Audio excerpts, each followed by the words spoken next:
Identify the traffic sign below.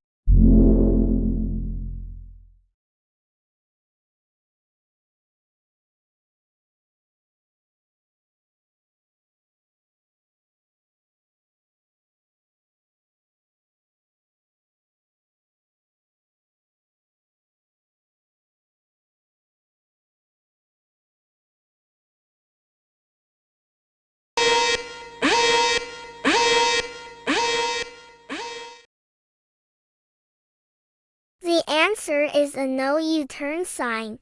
No U-turn signs are posted at intersections to indicate the driver is not legally allowed to make a U-turn.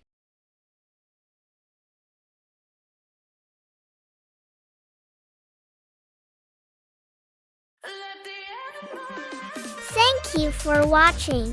Please subscribe.